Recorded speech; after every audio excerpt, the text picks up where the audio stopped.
officials are ready. The players are ready. Skypark Podcast. Undisputed number one attraction, the pound for pound superstar. Oui, basket, il faut penser basket. It's over! Unbelievable! Allez, on va passer à notre invité suivant qui est Fabros, que tout le monde connaît. Fabros, son vrai prénom c'est Fabrice De Santis. Et Fabrice, c'est une légende. C'est une légende parce que il a gagné 2 titres de MVP du All-Star Game, 2 titres de meilleur shooter à 3 points au Sky Park, et puis il a fait les bons jours du bec. Un gros shooter, Fabrice. Et donc voilà, dans le cadre de ce Sky Park podcast un petit peu spécial, je voulais vraiment l'avoir pour reparler un petit peu de son parcours. Fabrice qui a complètement changé de sport puisque maintenant il fait du Krav Maga, je crois. Et on va en parler avec lui aussi. Donc j'appelle tout de suite Fabrice.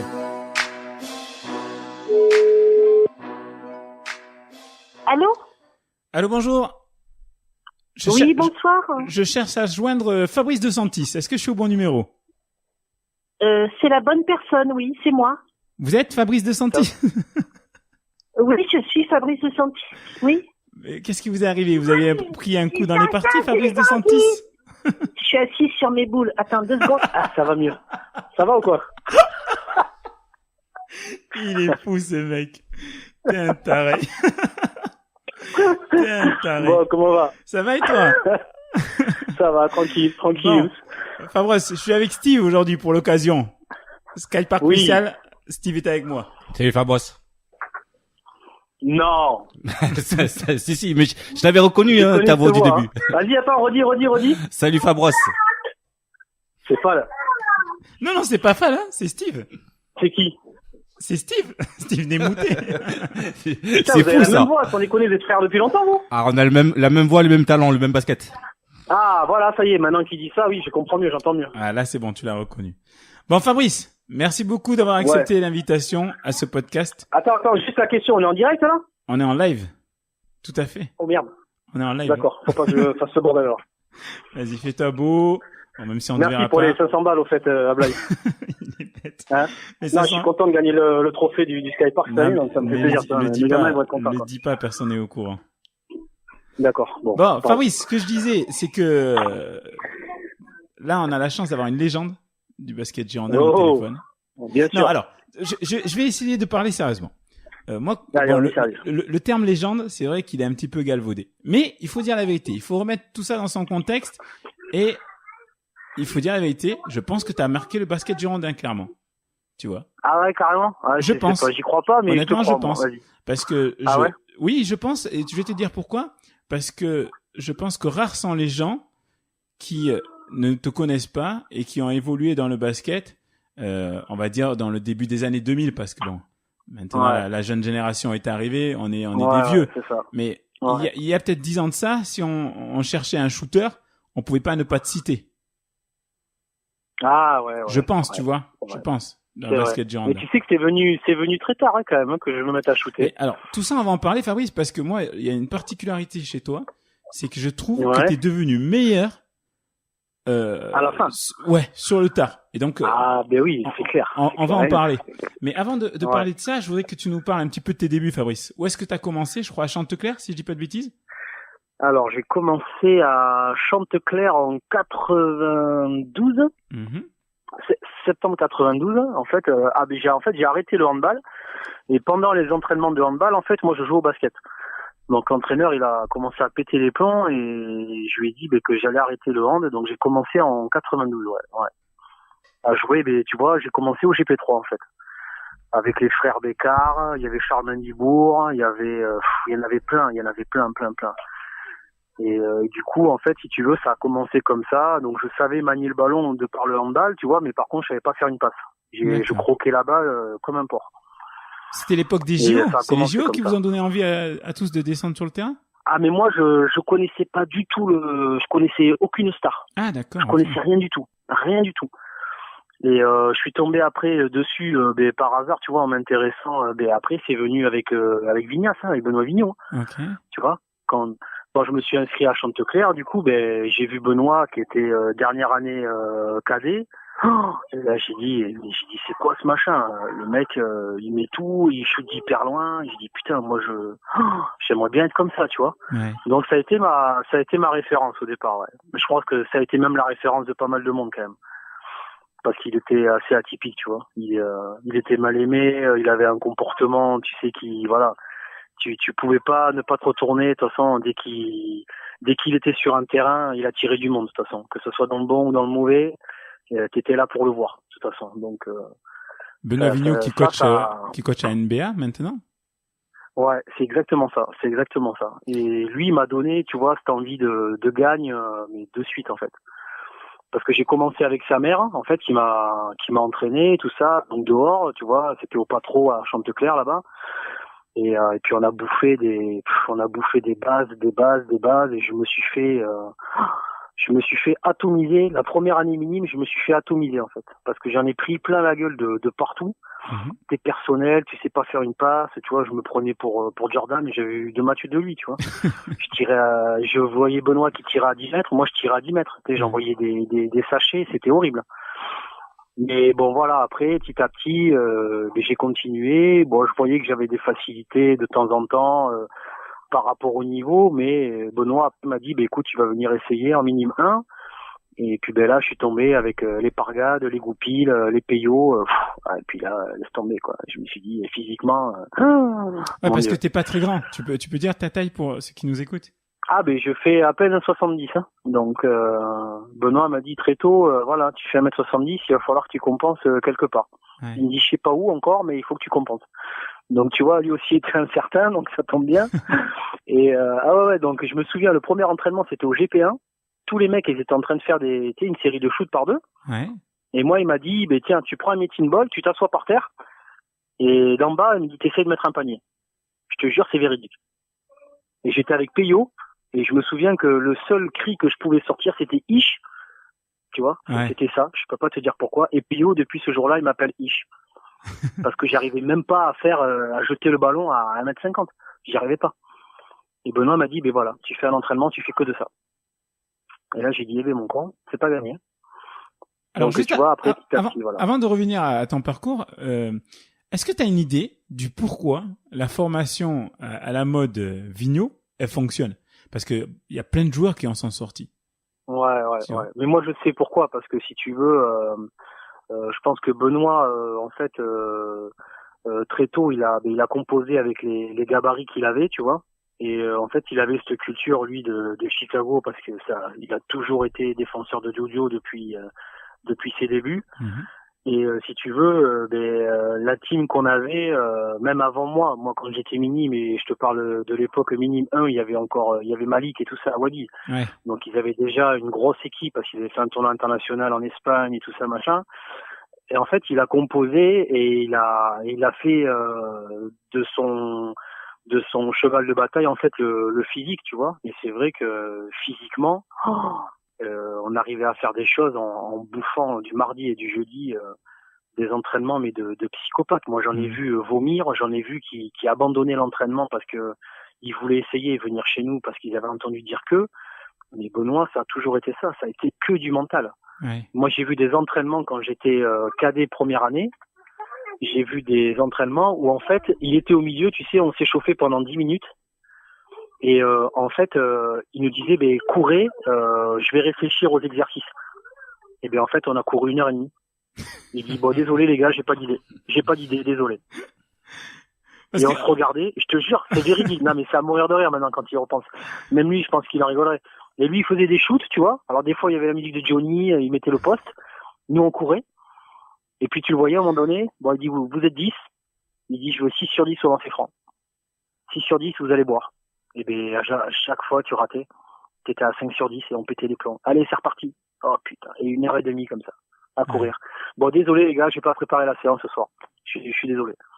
Donc mental et physique, quoi. Et mental de dingue. Ah ouais, mental de dingue. Mental de dingue. Ah, t'étais obligé.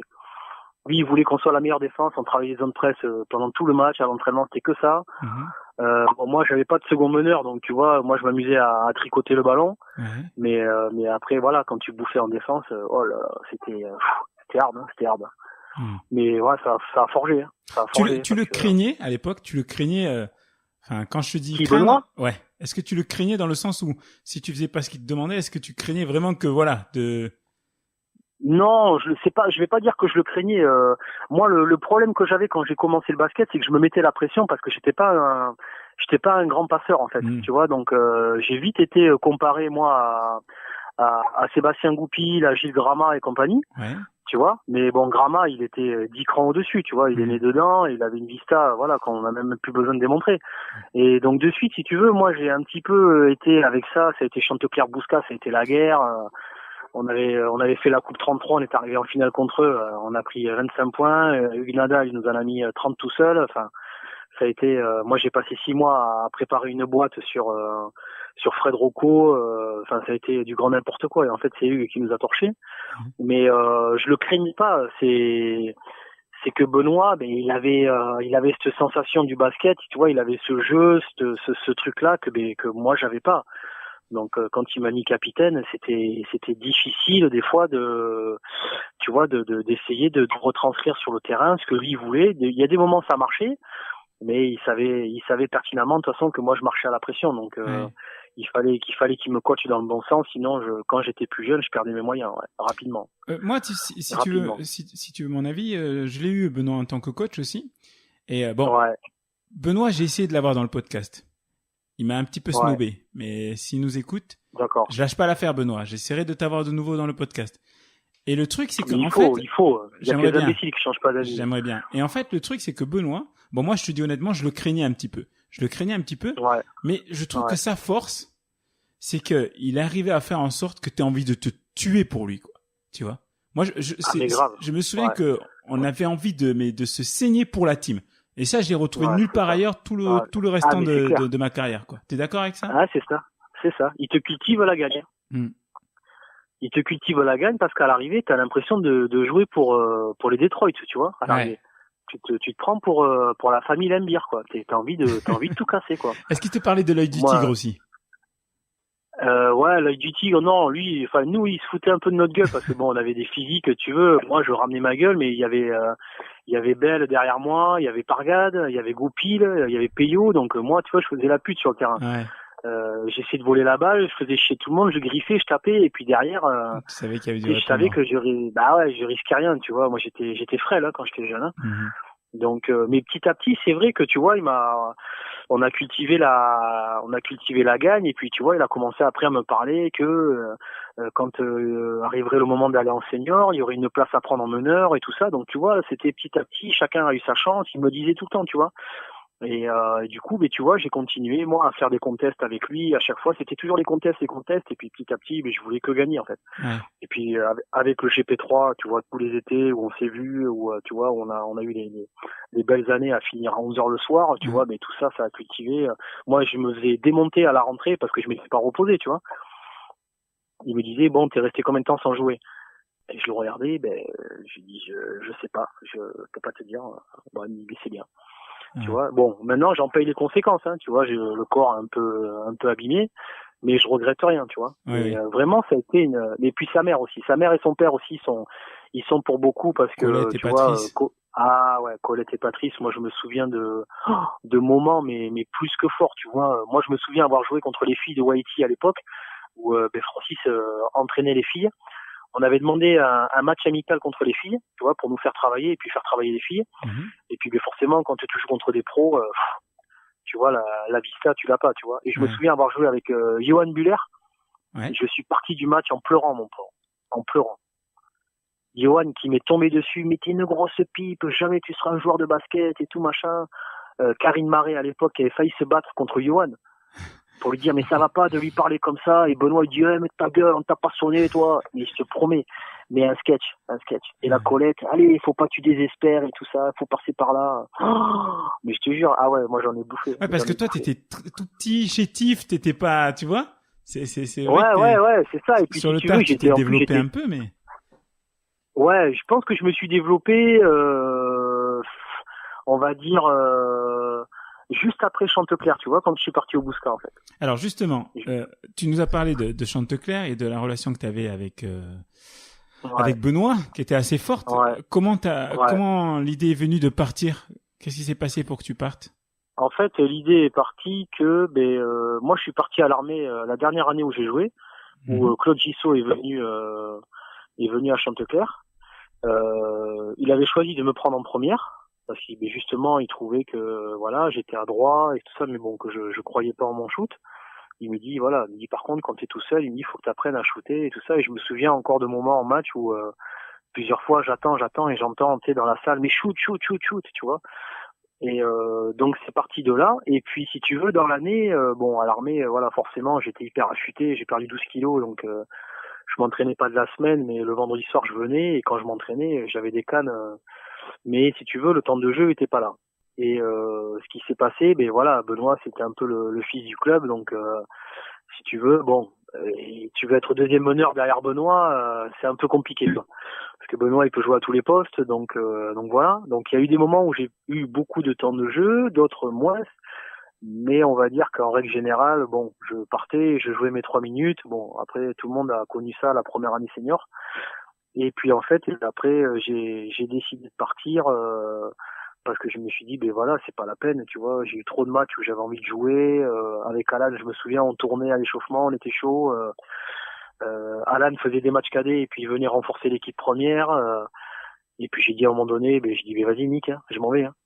Donc là, grosse trahison. Donc la famille Vigneault m'en a voulu parce que Bousca c'était un peu petit peu voilà, tu vois. Donc du coup je suis parti là-bas pensant que j'allais jouer en première, tu vois. Donc je suis arrivé la fleur au fusil. Mais voilà, techniquement, il me manquait énormément de choses, mais je m'en suis rendu compte qu'arriver là-bas avec Thierry, quoi. Avec Thierry Fabreau, tu vois. Ouais. Et du coup, j'ai commencé après en équipe 2. C'était les belles années les belles années du Bousca, ça d'ailleurs, avec Thierry au coaching. Ouais, c'est ça. Et alors en ça a été prénat, des belles années. C'est ça, c'était en prénat. En prénat, ouais. Eux, ils étaient en prénat, ouais. Et il a 2 en région. Donc moi, je me souviens en fait avoir joué pratiquement peut-être 2 saisons en équipe 2. Et donc tout se passait bien et tout ça, c'était l'équipe 2, tu vois, donc le niveau il est pas non plus transcendant, mais tu t'amuses, quoi. Ouais. Il y a eu des défaites, il y a eu des derbies, il y a eu des comme tout le monde a connu. Et notamment après je crois que le Bousca était relégable. Et en fait, ils avaient besoin d'un meneur et je crois que Guillaume Casaillon s'était blessé, il s'était fait le genou ou une cheville. Et du coup, ils m'ont demandé de venir, tu vois, il y avait Franz et Thierry. Et Franz est venu me voir, il me dit mais est-ce que ça te dit de renforcer l'équipe première? Il me dit ce soir, je crois qu'on jouait à Aiguillon là-bas contre Pau Nord-Est. Je dis ouais et tout ça. Et puis toute l'équipe 2 était venue me voir jouer. Ouais. Donc je m'étais fait chambrer dans le bus et tout ça, avec les grosses musiques NBA. Enfin, c'était à mourir de rire. Il y avait Gomis et tout ça. Je m'en rappelle comme si c'était hier. Et en fait, j'ai sorti le match de ma vie. Tu vois, je crois que j'ai mis 20 points. On a évité la descente. Tu vois, donc grand moment, quoi, tu vois. Et l'année suivante, j'ai intégré l'équipe première, en fait. C'était toujours sous Fabreau l'année suivante? Je crois que c'était Fabreau, mais je me souviens pas qu'il m'ait coaché beaucoup de fois. Donc ouais, c'était peut-être la dernière année, puisqu'après il y a Greg qui est arrivé. Donc parce que Hugues était plus là déjà, parce que il y avait eu Hugues Nadal. Et c'est ça, Hugues Nadal. Et donc lui il était déjà parti pour Castelnau. Et je crois que c'est la dernière année avec Thierry, parce qu'il y avait encore Ced. Donc c'est ça, c'est la dernière année. Après il y a Greg qui est arrivé. Greg Allen. Greg Allen, ah ouais. Greg Allen, voilà, Greg Allen. Ouais. Et c'est là où en fait c'est là où je pense que si tu veux au niveau du basket, j'ai commencé à exploser parce que moi j'étais tout seul en appart, tu vois, donc mon appart c'était même pas un appart, c'était une salle de muscu, donc je passais ma vie à faire du stepper et de la corde à sauter, tu vois, et puis c'est l'époque Iverson en fait. Et c'est là où si tu veux j'ai bouffé du DVD toute la journée, je travaillais pas. Et c'est là où je me suis dit Nick, maintenant faut que je pense à ma gueule, faut que je travaille, quoi. Et alors, c'est là en fait. Au Bousca, moi je te donne mon opinion, Au Bousca, t'étais j'ai envie de dire un joueur on va dire correct selon mes termes. Mais je trouve que ensuite quand t'as basculé, que t'es passé au bec. Ah ouais, mais oui. Là, comment tu veux comparer t'es devenu un des top joueurs girondins. Parce que là, tu faisais des matchs où tu pouvais mettre 7, 8, 3 points. à l'époque, on voyait pas trop ça. T'étais le leader offensif de l'équipe. Qu'est-ce qui s'est passé pour que, à ce moment-là, et pourtant c'était tard, parce que t'avais quel âge à peu près à ce moment-là? Moi, je suis arrivé au Bec, j'avais 24 ans. D'accord. Et à quel moment t'es vraiment devenu le franchise, entre guillemets? Parce que c'est pas tout de suite, c'est pas dès ton arrivée. Non, en fait, ce qui s'est passé, c'est que moi, la dernière année au Bousca, je sais pas si tu te souviens, on avait signé en fait le cousin de Mavouba, là, Jean, qui en fait n'était pas qualifié. Donc en fait, il a fait 3 matchs avec nous et en fait, la Fédé a vu que il avait joué les 3 matchs. Donc ça a été 3 matchs à 0 points. Donc du coup, on savait qu'on descendait. Donc on a fait une saison tout en sachant qu'on descendait. Donc ça a été très très compliqué à gérer. Parce que ça a été une erreur, tu vois, administrative, et le Bousca s'en est voulu, tu vois, mais bon, malheureusement, le mal était fait. Donc on a continué la saison, et on avait le Bec dans la poule. Et on a rencontré le Bec à la maison, et puis en fait, si tu veux, à un moment donné, j'ai vu la machine d'Andine, en fait. Tu vois, les systèmes, il y en avait je sais pas combien, système sur touche latérale, il y en avait je sais pas combien, système touche de fond, il y en avait je sais pas combien, et il y avait Carras, à l'époque. Ouais. Et Carras, il enfilait des perles, c'était hallucinant. Il y avait Carras, il y avait Cardona, il y avait le grand Nico, le Martiniquais. Cardona, Richard Cardona? Non. Non, l'autre frère. Ah d'accord, je le connais pas. Ouais, il y avait Gilles Mourguet. Enfin, ils avaient une grosse team, tu vois, puisque la preuve, ils étaient arrivés en finale contre Castelnau, d'ailleurs, c'était à Stelin. Si ma mémoire est bonne, il y avait une histoire de finale comme ça. Et donc, si tu veux, j'ai vu la machine d'Andine et je me suis dit, putain, mais c'est un truc de fou quand même. J'ai dit, putain, mais qu'est-ce que j'aimerais jouer un basket comme ça. Parce que moi, j'ai plus kiffé, tu vois, le basket européen que le basket américain à l'arrivée, en fait. Et j'ai toujours revendiqué, moi, le basket. Ouais, voilà, tu vois, j'ai plus de maillots européens chez moi que de maillots américains. Et si tu veux, à un moment donné, on a commencé tous à se dire, bon, mais voilà, qu'est-ce que tu fais l'année prochaine? Et moi, j'ai dit, moi, je me barre. Donc j'étais avec Raph, tu vois, Raphaël Fontana, et moi j'ai dit, vas-y, je vais essayer au Bec. Donc je suis parti essayer au Bec. Donc j'ai fait un entraînement le soir, mais tu vois déjà dans ma tête, voilà, avec les moves, les crosses, machin, step back, je shoot à 3 et tout machin. Mais vraiment, j'étais vraiment libéré, tu vois. Et je me souviens que c'était Laurent qui défendait sur moi et bon, tu vois, bon, physiquement, je me sentais un petit peu plus affûté et tout ça machin. Et donc Francis était content, il est venu me voir, il me dit ouais, j'aimerais te revoir l'entraînement prochain et tout ça. Donc je suis venu. Il m'a dit écoute, moi j'aime beaucoup ton état d'esprit, j'aime bien ton style de jeu. Si t'es d'accord, nous on est d'accord pour t'apprendre. Mais vraiment, tu sais, j'y suis allé sans savoir. J'y suis allé pour jouer en fait. J'y suis pas allé pour prouver quelque chose en fait. Et donc du coup, j'ai intégré Francis. Tout le staff et tout machin. T'as intégré l'équipe du Bec, tu veux dire? Ouais, voilà, j'ai intégré l'équipe du Bec, si tu veux, et puis là, forcément, ouais, non, t'as intégré Francis. Les mecs, on coupera, à la place du cerveau. On coupera. Ouais, c'est ça. Heureusement que ma mère écoute pas. Heureusement que ma mère écoute pas, parce que ma mère, elle aime pas trop les blagues comme ça. Allez, vas-y, je t'écoute. Désolé, madame. Et en fait, le truc, c'est que, voilà, si tu veux, Francis, petit à petit, voilà, il te donne tout son savoir, en fait. Et je pense que tous, à un moment donné, ils ont tous voulu essayer au Bec parce qu'il y avait du résultat et qu'on était, je pense, la seule équipe de Gironde à être autant resté en prénat, en fait. Même au-delà de Trèfle et tout ça, en fait, tu vois. Je crois qu'on est resté pratiquement presque 10 ans en prénat. Et il n'y a aucun club girondin qui l'a fait ça. Ah ouais, t'es resté aussi longtemps au Bec. Ah ouais, au Bec, je suis resté 9 ans, moi. Mais moi, Fabrice, je suis resté 9 ans. J'ai l'impression quand même je t'ai connu au Bec au début, mais le Fabrice du Bec au début, c'est pas le Fabrice des dernières années. Il y a eu quand même un changement. Il y a eu quand même un gros changement. Qu'est-ce qui s'est passé à ce moment-là? C'est la confiance? Ouais, la confiance, parce que si tu veux, je pense qu'au départ, entre le moment où Francis m'a vu essayer, et entre le moment où après Francis m'a fait jouer sur le terrain, si tu veux, moi j'étais un petit peu perdu parce que au Bousca, j'avais pas réellement, si tu veux, de poste. J'étais arrière avec Grama. Et si tu veux, voilà, Gillette, bon, mais tout le monde rêverait de jouer avec Gillette. C'est clair. C'est le mec qui s'en fout de mettre 5 poins, mais par contre, il fait 43 assists.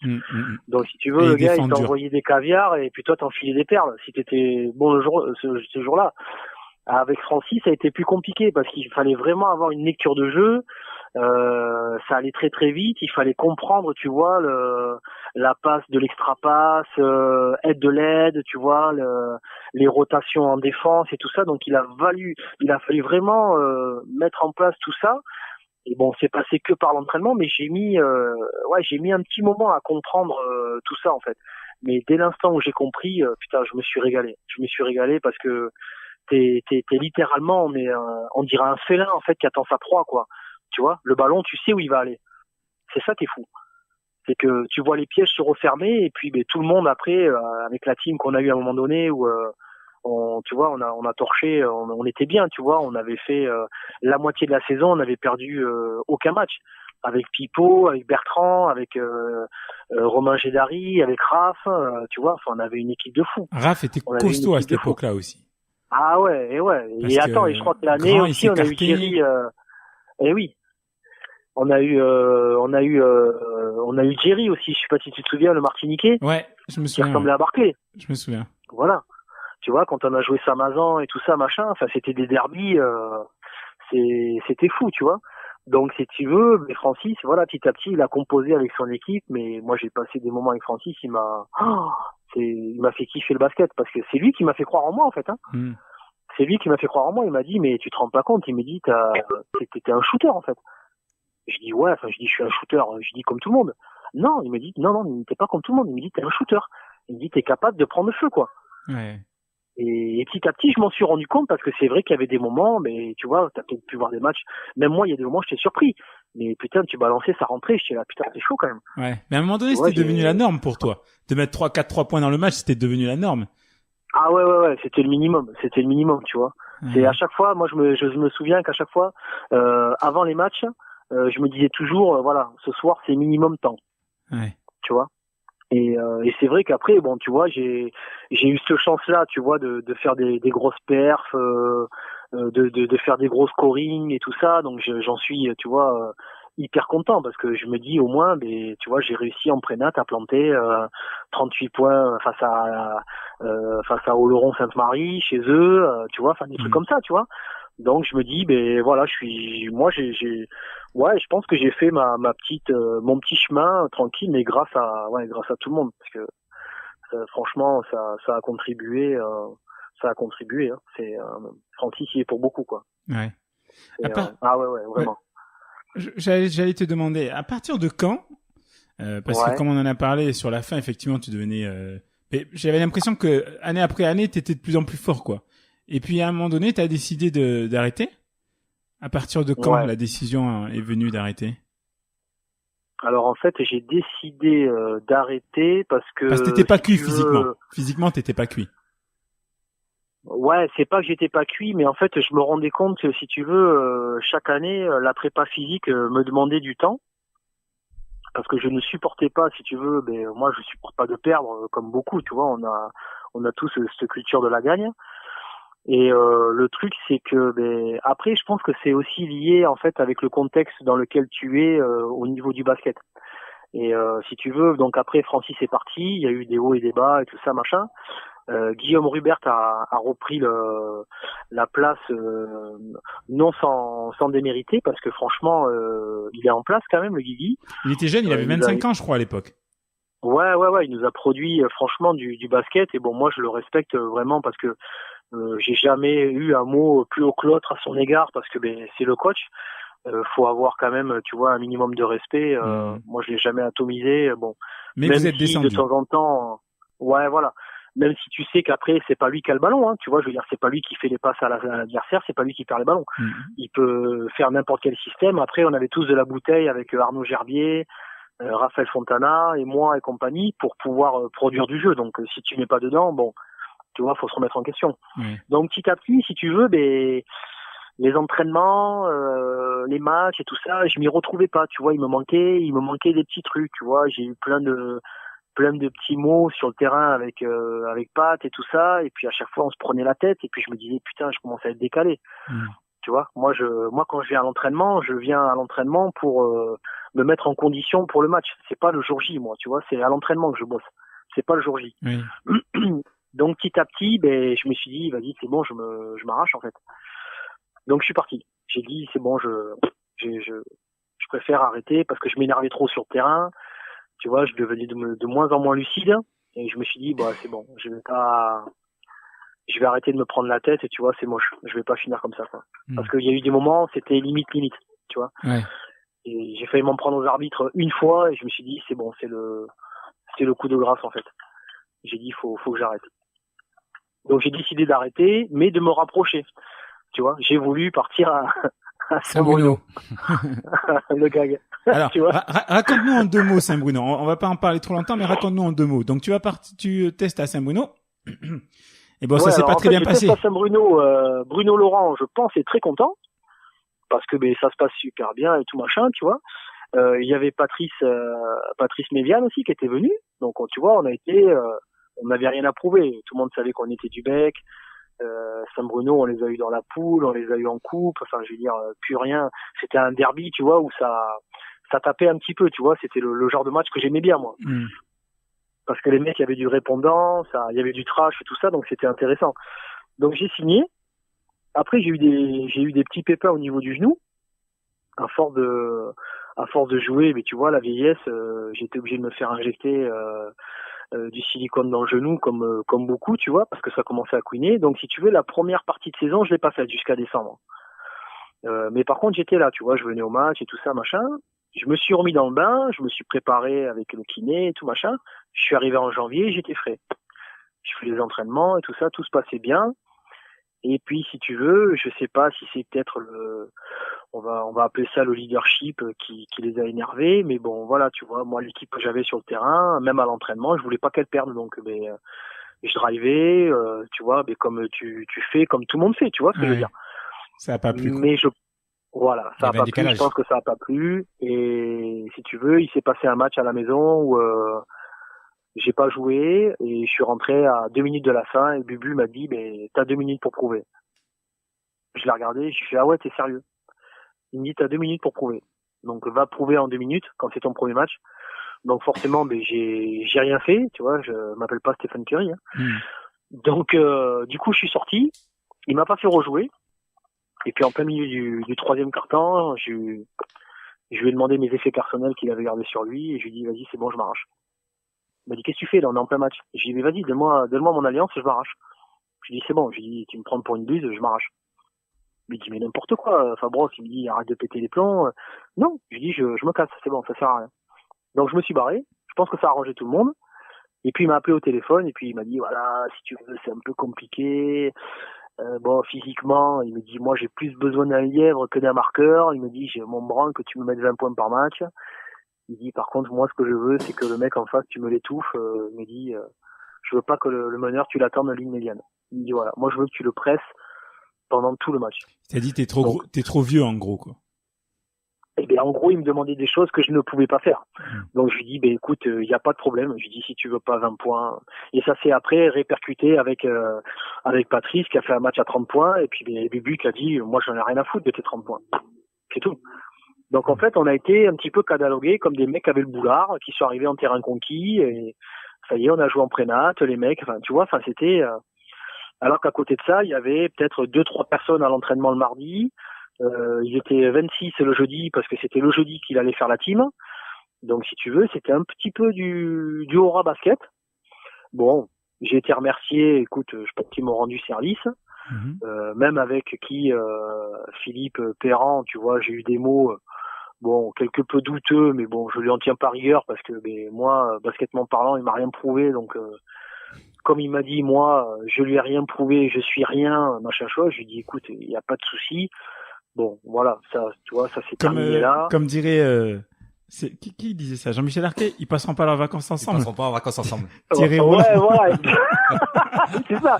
Et puis un soir, en fait, on s'est croisés, tu vois, au Coq and Bull en soirée un samedi soir, et tu vois. Et puis Bubu, bon, il devait avoir peut-être 14 grammes et demi à peu près, tu vois.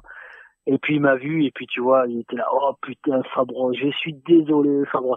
Il s'est excusé pendant 1 minute, j'ai dit, mais t'inquiète, j'ai dit, tu m'as rendu service, en fait. J'ai dit, tu m'as rendu service. J'ai dit, écoute, ça devait se terminer comme ça, tant mieux. J'ai dit, je regrette rien. J'ai dit, je t'en veux pas. J'ai dit, franchement, je t'en veux pas. Je fais, tu vois, maintenant, j'ai dit, je kiffe ce que je fais. Il me dit, c'est vrai. Je dis, mais oui, c'est vrai. Je dis, après, bon, les gars qui avaient à l'intérieur. J'ai dit c'est bon, j'ai dit on va pas refaire le monde. Hein. J'ai fait tout le monde sait comment sont les gars à Bordeaux. J'ai dit tu sors un nom, tu dis ben ouais lui c'est un gland. Donc j'ai dit bref, j'ai dit on va pas donner des noms, mais ils se reconnaîtront, tu vois, ils le savent. Donc et en fait il m'a rendu service, tu vois. Ouais. Donc jusqu'à aujourd'hui pas de regret? Ah non, aucun regret, vraiment aucun. Franchement, non, tu vois, je suis content. J'ai joué, tu vois, je me suis amusé, voilà. Après, bon, je savais de toute façon pertinemment, tu vois, que j'avais que le niveau prénat, tu vois. Je veux dire, moi, j'ai jamais visé la Nationale 2 ou Nationale 1. J'ai eu la chance une fois, tu vois, que Claude Bergeau m'appelle parce que Francis avait donné mon portable et en fait, je suis allé m'entraîner avec l'équipe 1 des JS à l'époque où il y avait le Ricain qui avait fait les pré-olympiques en athlée, là, tu sais, le meneur, là. Je sais plus comment il s'appelait là, un espèce de gars hyper explosif. Donc du coup j'ai eu la chance de faire un entraînement avec eux et tu vois que du bonheur, tu vois. Franchement, c'est non je regrette rien vraiment. Si c'était à refaire, je pense que je referais la même chose. Bon, tu vois. Je voudrais qu'on parle, Fabrice, parce que le temps passe vite. Je voudrais qu'on parle rapidement de tes participations au All-Star Game et au Sky Park, parce que ce sont deux événements qui se ressemblent. Et t'as été 2 fois MVP du All-Star Game. Donc sacré perf, je crois. Je sais pas si c'est une perf en fait, hein. Tu vois, je sais pas. Hein. Tu sais pourquoi c'est une perf? Tu veux que je te dise pourquoi c'est une perf? Parce que pour être MVP du All-Star, généralement il faut croquer un peu. Faut croquer un peu. T'es obligé.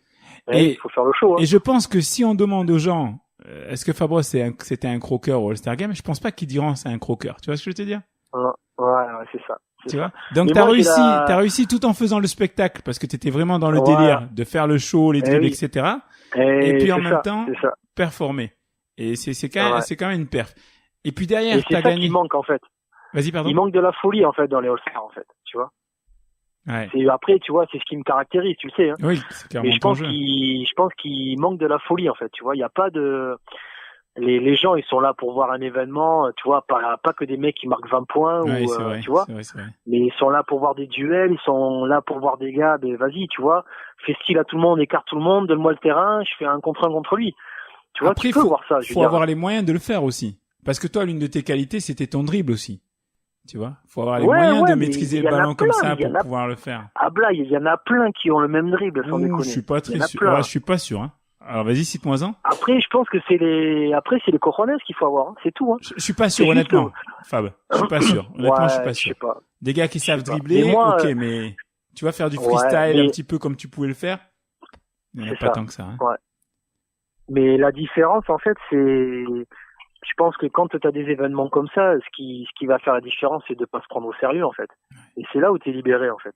C'est cette méthode que t'as utilisée aussi au Sky Park? Parce que le concours à 3 points, effectivement, c'est pas quelque chose d'ultra difficile, mais on en a vu plus d'un qui était bon shooter venir au Sky Park et à chaque fois se louper. Et toi, tu as participé, je crois, 2 fois? C'est ça? Ouais. Et tu l'as gagné 2 fois? Ouais, c'est ça. Non, 3 fois. Tu m'avais fait venir une autre fois et j'avais arrêté le basket. Et j'étais tombé en finale parce que j'avais pas joué. Ah oui, contre le petit Nico, je crois. Voilà. Mais il avait tout mis. Et j'étais arrivé en finale. Je me souviens. Il avait tout mis. Il était à droite, le gars. Il était à droite. Ouais. Et donc pareil, c'est cette méthode-là que tu te prenais pas la tête. Tu y allais sans trop te poser de questions, sans te mettre pression. Ben après, tu vois, c'est comme le vélo. Hein, tu vois, je veux dire, putain, quand t'enfiles un 3 points. Alors après, moi, la différence par rapport à maintenant, c'est que moi, c'était l'ancienne ligne. Donc elle était plus proche. Un peu plus près, ouais. Là, maintenant, la nouvelle ligne, bon, je l'ai pas testé. Hein. Même si, tu vois, on a fait notre petit tournoi l'année dernière au GP3, tu vois, bon, où les lignes, elles sont restées les mêmes et que j'ai gagné le concours. J'ai pas essayé, tu vois, les nouvelles lignes. Donc, je sais pas du tout au niveau de la distance ce que ça donne. Mais, mais après, je sais pas, tu vois, moi, je me dis, un All-Star, j'ai regardé tous les All-Stars américains, et bien voilà, tu vois, les All-Stars, il y a pas que de marquer des points, tu vois, faut faire le show, tu vois, c'est ça qu'il faut faire. Faut s'amuser, en fait, faut faire n'importe quoi. Mais basketement parlant, en fait, tu vois. Okay. C'est tenter le alley-oop et tout ça, et pas dire le mec, moi, si tu savais le nombre de fois où j'ai tenté des alley-oop avec les gars, et le mec, il me fait, ah, putain, je pensais pas que t'allais me la faire. Je dis, mes gars, t'as 1m30 de détente sèche, je dis, qu'est-ce que tu me fais, je dis, c'est là qu'il faut claquer. Je dis, c'est pas l'échauffement quand tu fais un derby contre Montalivet, qu'est-ce qu'on s'en branle? Je veux dire. T'en avais réussi un joli avec François Préra au Sky Park, je me souviens. Exactement. Tu traces exactement. Et tu lui jettes parce derrière. que je l'ai vu arriver derrière. Ouais, et je me suis dit, écoute, Inch'Allah, on va voir s'il suit. Et puis, mais tu vois, il a suivi. Donc, lui, mais Stevie avait une question pour toi. Mais Fabrice, ce qu'il faut reconnaître, moi qui te connais un petit peu, j'ai joué aussi avec toi au Bousca, ce qu'il faut reconnaître, c'est que c'est ton jeu qui permet aussi de faire le show, à travers ton dribble et ton shoot, mais aussi ta personnalité. Tu vois, ta personnalité, pour ceux qui te connaissent, t'aimes rigoler, voilà, t'aimes faire des blagues, les imitations qu'on connaît, donc forcément, t'es un bon client. C'est ça. Ah oui, moi je suis très partisan de ça, tu vois, moi je peux rire, je peux chambrer, je peux être dur, et même Steve pourrait confirmer, tu vois, qu'au début, lui et moi, au niveau du basket, tu vois, on se fritait pas mal, hein. C'était un petit peu chaud, en effet. Ah ouais, ça a mis longtemps tu vois, on a grandi, on a mûri. Mais maintenant, tu vois, on regarde ça avec le sourire, mais il faut ça, tu vois, il faut, quand tu as des qualités et que tu te rends compte qu'il y a plein de gens qui te disent parce que moi, tu vois, j'ai jamais été sûr de moi comme pourrait être tu vois, des gars que je connais, genre Hugues Nadal, Alan Fall, tu vois, j'ai jamais eu ce tempérament-là. Oui. Moi, voilà, tu vois, c'est plus les autres qui m'ont dit, voilà, franchement, ça fait plaisir et tout, machin chose. Même si j'avais des sensations, tu vois, quand tu tapes un secro ou quoi, machin. Mais c'est sûr que quand le mec, après, bon, tu le crosses, il tombe, ouais, tu te dis, ouais, c'est vrai que je kiffe. Ouais, ça me fait plaisir. C'est ce qui fait je pense que c'est ce qui fait la beauté du basket, hein, tu vois, parce que moi, maintenant, dans le sport dans lequel je suis, tu le retrouves moins, ça, donc tu c'est vois. le Krav Maga maintenant, c'est ça? Alors en fait, ouais, il y a plusieurs disciplines. Il y a le Krav Maga, il y a le MMA et il y a on va dire le grappling, jiu-jitsu brésilien en fait, mais qui est relié un peu au MMA, tu vois. Donc c'est maintenant c'est un autre univers, tu vois. C'est là c'est pas la faute de l'autre si t'as pris une droite. Maintenant t'es centré sur toi et puis faut que tu bosses. Faut que tu bosses pour toi pour après voilà, savoir ce que tu veux. Donc en quelques mots Fabrice, qu'est-ce que tu as pris des enseignements que tu as pu acquérir au basket et que tu as pu transposer dans ton sport actuel? Est-ce qu'il y a un élément que tu peux utiliser encore et que tu utilises? Franchement, de ce que j'ai appris et que j'ai retranscrit, je dirais déjà les appuis. Ouais. Parce que tu le vois sur les tatamis, même quand on fait des combats, les mecs ils ont pas les mêmes appuis, les jeux de jambes et tout ça. La vitesse, tu vois l'explosivité des bras et des jambes. Ouais. Parce que tu vois le fait de faire des passes, de bouffer du medicine ball, de faire du typing et compagnie, et tu vois que tu t'exposes à un public qui est quand même on va dire relativement moins sportif, même s'il y en a qui ont un bagage pied-point, tu vois, il y en a qui arrivent, tu vois, qui sortent du taille ou du kick, et tu les vois sur les tatamis. Quand tu fais des combats, tu t'ennuies pas, tu vois. Je veux dire, tu peux rentrer, tu peux être fier de toi. Mais tu vois, mais quel enseignement j'en retire? C'est que, tu vois, là, je suis fier de te dire que, avec tout ce que j'ai appliqué, tu vois, j'ai réussi à avoir ma ceinture noire de Krav. Ça fait 5 ans que je suis assidu, ça fait 5 ans que je bouffe du programme, des automatismes, des trucs, toujours des drills. Et en fait, t'es jugé sur ça, en fait. Tu vois, sur 50 programmes, t'es jugé en une journée. Donc, je suis content, tu vois, d'avoir eu cette culture de bosser, toujours pareil, les systèmes à la dandine, 5 contre 0 pendant 1 heure. Et puis, petit à petit, il va intégrer tu vois, j'ai fait la même chose au Krav, en fait. D'accord. J'ai bossé la vidéo, j'ai bossé avec les partenaires, le détail, le petit souci, tous les angles. Et puis tu vois, à l'heure actuelle, bon, après on est un petit peu sous les feux de la rampe au niveau du Krav, parce que c'est apprécié, pas apprécié par rapport aux combattants. Mais c'est pour ça que moi je fais du MMA à côté, parce que justement je veux compléter cette partie self pour vraiment voir si en fait le Krav est efficace. Et voilà, les deux m'apportent vraiment, tu vois, ce dont je recherche en fait, tu vois. Et à l'arrivée, je suis pas déçu en fait. D'accord. Ouais, je suis vraiment content de ça. Pardon, je vais pas tarder à conclure, Fabrice. J'ai encore 2 petites questions. Yes. Dis-moi. Très rapide, en un mot, celle-ci, parce que je pense que les 3/4 des auditeurs vont pas comprendre. Si McGregor rencontre Khabib, qui gagne? Oh là là là là. Je dirais McGregor. Et pourquoi? À l'expérience? À l'expérience. Je pense que McGregor, il est capable de se transcender, sauf s'il se fait prendre au sol. Mais je dirais McGregor quand même, parce qu'il a une putain de vista pour un gaucher, c'est chaud quand même. Bon, on en reparlera, mais moi je parie toute ma fortune sur Khabib. Mais on en reparlera. Alors j'adore Khabib, franchement, je kiffe, hein. Ouais. Mais McGregor, moi j'aime parce que c'est un, tu vois, c'est un fou le gars. C'est ça que j'aime. Tu vois, c'est ce côté fou. Ouais. Après, bon, on verra. Bon, et pour finir, Fabros, Steven a parlé tout à l'heure de tes dons d'imitateur. J'aimerais que tu nous dises j'aimerais que pour conclure, tu nous dises comment t'aimerais que les gens se souviennent de toi, mais que tu nous le dises en imitant Francis Dandine. Oh, le bâtard. Allez, vas-y, fais-nous-le. Je peux pas, le pauvre. T'es un chien. Comment t'aimerais que les gens se souviennent de toi? Francis Dandine, première. Ok, je te remercie, Spike Lee. Fabros, c'est quelqu'un d'exceptionnel. C'est un fou. C'est un gars, je l'ai dit, en conseil de discipline, il s'est coupé les doigts à l'atelier, il est venu avec des pansements, il est driblé de la main gauche. C'est un grand malade, il adore le basket. Il réfléchit basket, il se lave basket.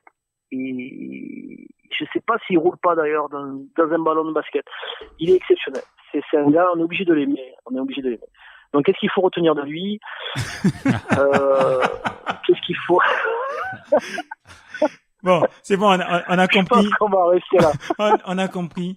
Fabros, c'est quelqu'un d'exceptionnel. Bon, Fabros, en tout cas, moi, je te remercie beaucoup. Tu vois, je te remercie beaucoup d'avoir joué le jeu. Parce que, merci à toi. Tu vois, c'est pas évident. En plus, on se connaît depuis tellement longtemps que tu vois, ça pourrait... Tu m'as appelé Fabrice, laisse tomber, j'ai cassé mon gobelet. Ouais, je suis obligé parce que bon, tout le monde ne te connaît pas sous le nom de Fabros. Mais tu vois, on se connaît depuis tellement longtemps que tu vois, la discussion, elle peut même te paraître un petit peu bébête parce que bon, on se connaît, on s'est côtoyé tous les jours. Ça fait un peu bizarre, tu sais, de se parler comme ça dans le cadre d'un podcast. Comment tu veux ne pas être bien à ma place, t'es interviewé sur tes années basket. Bon. Tu vois, c'est marrant quand même. C'est drôle. Merci en tout cas d'avoir joué le jeu. Je voulais te remercier pour ta vidéo, surtout. Je voulais te remercier pour mon jubilé, tu vois. Je sais pas si je t'ai remercié, mais je crois que tu l'as fait. Très grand merci pour ce que tu as fait. Ouais, on mettra le lien pour ceux qui veulent le voir. Voilà. Et j'annonce à toute la famille Jamel, à Maury, là, tous les péteux qui font du trick shot de grand-mère là. Ouais. J'en prépare un là. Et personne pourra le faire celui-là. C'est vrai que c'est toi le boss à la base, hein. C'est vrai. Mais oui, bien sûr. C'est moi qui l'ai inventé tout ça. Donc les mecs qui shootent avec des espadrilles, zebbi. Bon, le message est passé. Personne qui peut le faire. Ok, tu me le fais passer, je partage. Ok. Pas de souci. Allez, merci beaucoup Fabros. Je te souhaite une bonne soirée. Allez, la bise. Allez, à plus tard. Toi aussi. Ciao. Ciao Stevie, bye. Ciao. C'était intéressant. Très intéressant. Fabros, c'était un sacré joueur. Hein. Sacré joueur. Je me souviens à l'époque des mixtapes and one. Nous, on n'avait pas besoin de regarder les mixtapes parce qu'on avait la mixtape au Grand Parc. Fabros, c'était cross sur cross et puis sacré shooter. Sacré shoot. Je me souviens qu'à un moment donné, il pouvait planter 5-6 3 points par match et c'était presque normal, quoi. Enfin, je le remercie encore à Fabros.